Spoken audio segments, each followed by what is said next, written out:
വഖഫ് അധിനിവേശത്തിനെതിരെ മുനമ്പം ഭൂസംരക്ഷണ സമിതി നടത്തുന്ന സമരം പുതിയ തലത്തിലേക്ക്. ഫെബ്രുവരിയിൽ സമർപ്പിക്കുന്ന ജുഡീഷ്യൽ കമ്മീഷൻ റിപ്പോർട്ട് പരിശോധിച്ച് സർക്കാർ നടപടിയെടുത്തില്ലെങ്കിൽ തലസ്ഥാനത്തേക്കും സമരം വ്യാപിപ്പിക്കും. സഹന സമരത്തിൻ്റെ 100-ാം ദിവസം ക്രൈസ്തവ സഭകളുടെ കൂട്ടായ്മ രാപ്പകൽ സമരം ആരംഭിച്ചു.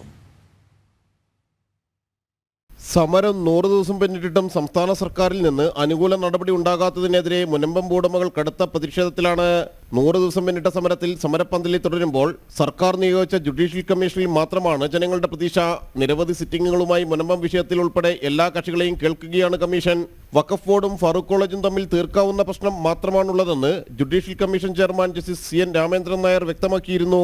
ജുഡീഷ്യൽ കമ്മീഷൻ റിപ്പോർട്ടിൽ അതിവേഗം നടപടികൾ ഉണ്ടായില്ലെങ്കിൽ സെക്രട്ടേറിയറ്റിലേക്ക് നീളുന്ന സമരപരിപാടികളിലേക്ക് സമരസമിതി കടക്കും.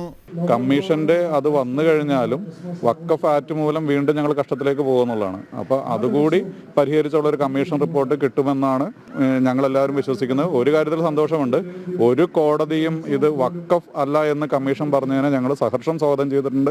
അത് തന്നെയാണ് ഞങ്ങളുടെ ആവശ്യം. ഭൂസമരത്തിന്റെ 100-ാം ദിനത്തിൽ ക്രൈസ്തവ സഭകളുടെ കൂട്ടായ്മയായ ആക്സിന്റെ നേതൃത്വത്തിൽ വേളാങ്കണ്ണി പള്ളി അങ്കണത്തിൽ രാപ്പകൽ സമരം ആരംഭിച്ചു. നാളെ രാവിലെ 11 വരെയാണ് സമരം. ആക്സ് പ്രസിഡന്റ് ബിഷപ്പ് ഉമ്മൻ ജോർജ്, ബിഷപ്പുമാരായ മാർ പോളി കണ്ണൂക്കാടൻ, വിവിധ രാഷ്ട്രീയ കക്ഷി നേതാക്കൾ എന്നിവർ ഇന്ന് സമരപ്പന്തലിലെത്തി. ജനം, കൊച്ചി.